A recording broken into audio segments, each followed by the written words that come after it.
Today I want to share 15 lessons from the last 15 years. In 2010, we ran our very first entrepreneur accelerator and we had about 50 different entrepreneurs come through.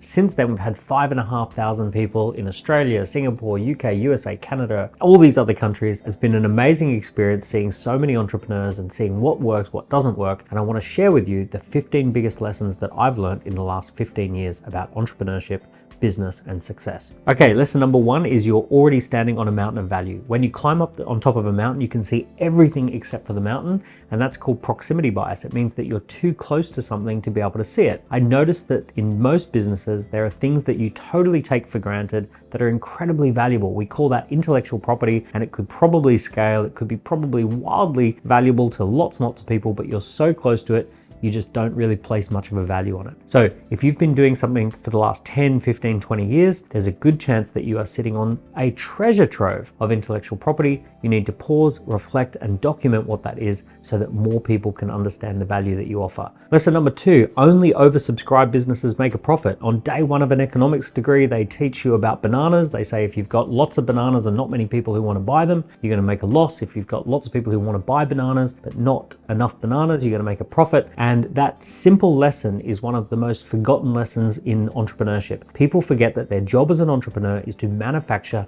demand and supply tension. Your job is to make sure that lots of people know who you are and want to do business with you, and there's a constrained supply, there's limitation on how many people you can work with, and there's lots of people who want to work with you. If you do not get yourself into a position of being oversubscribed, it's very, very difficult, no matter what you do, to make profit. So your job as the entrepreneur is to manufacture demand and constrain supply. Number three is environment dictates performance. I have watched this over and over again in the last 15 years. You take someone who's lost the creative energy, put them in a different environment, they get the creative juices flowing. You take someone who's a little bit lazy, put them around people who are go-getters, and they become the next go-getter. Take someone who feels stuck, put them around people who are getting into flow, and they get into flow. So the key here is get yourself into an environment that normalizes the result that you want. If you wanted to play great tennis, you'd join a tennis club. If you wanted to dance, you'd join a dance club. If you want to be a great entrepreneur, you join an entrepreneur accelerator and get yourself around people who are doing the kinds of things that you want to be doing too. Lesson number four is that the industrial revolution is over, the digital revolution is here, and we need to reposition ourselves. We no longer think of our business as being based on geography and what we do. We think about our business as intellectual property meets an ideal customer persona. And when we reposition around those two things, then everything starts to take off in the digital age. So we are not in the industrial age, we're in the digital age. School didn't prepare us for it. We need to relearn how to operate in this new economy. Lesson number five is personal brand beats business brand. I have seen this massively over the last 15 years when we've been building people as key people of influence. Their business brand just does not get cut through.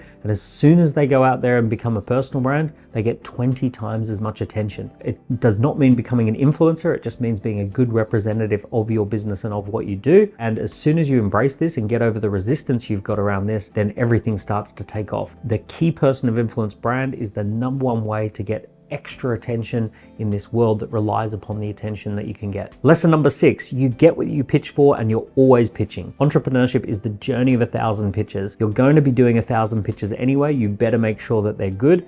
The penalty for being average has never been more severe. If you do 1,000 average pitches, you'll end up with nothing to show for it. But if you do 1,000 great pitches, you could end up with a business worth $10 to $100 million.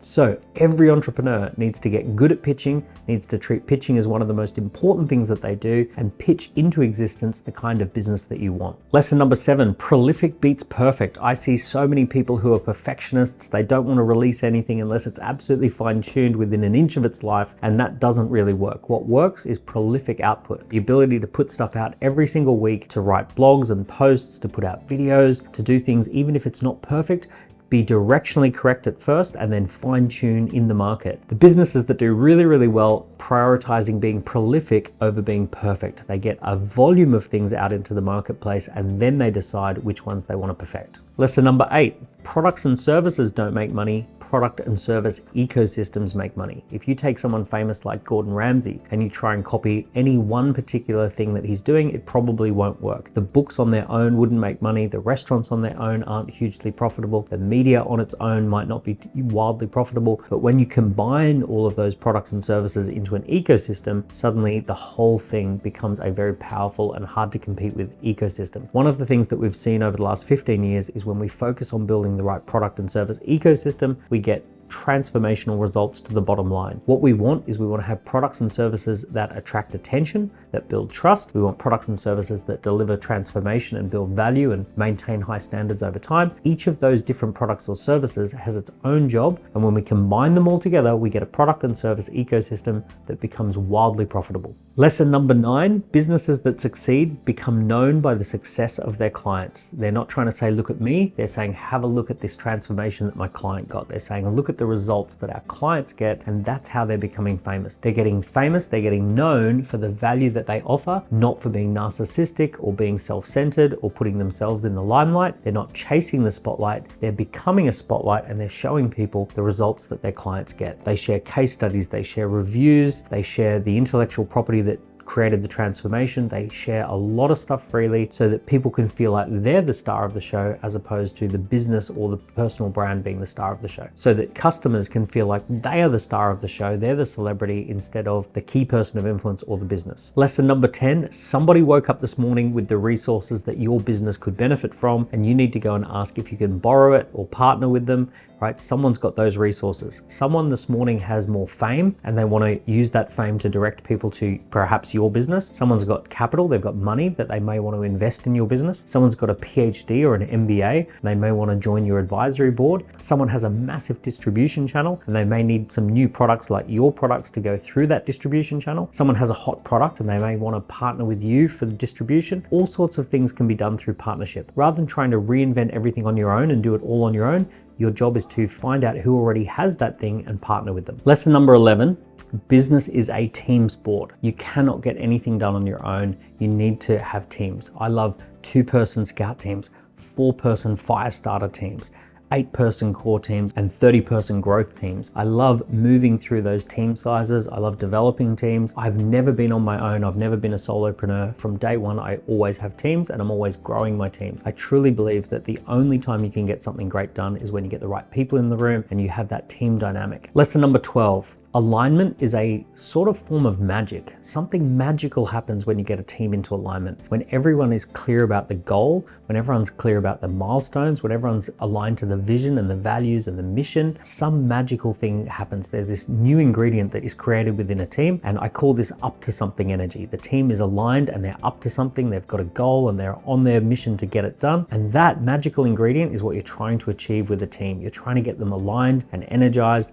And when that happens, absolutely extraordinary things come from it. Lesson 13 is that income follows assets. When you build a business based on good quality assets, especially digital assets, then you can scale, you can grow. Magical things happen without you having to be in the room. Customers get value without you having to physically deliver it with your time. The assets tend to do the work. The thing that gives your business longevity and strength and resilience is the underlying assets of the business. Any opportunity that you've got to create a new asset that you can leverage, take that opportunity. Find a supplier who can help you build assets, because income follows assets, growth follows assets, the ability to overcome obstacles follows assets. Get those assets in place in your business and watch your business explode. Lesson 14, ignore your awareness at your peril. Anyone who comes into a real business challenge typically had an awareness about it months earlier. They recognized that something was going wrong. They did nothing about it. They thought that it would maybe solve itself on its own. Businesses that do really well, they notice things, they act on their awareness, they discuss their awareness. That little voice in the back of your mind that says, hey,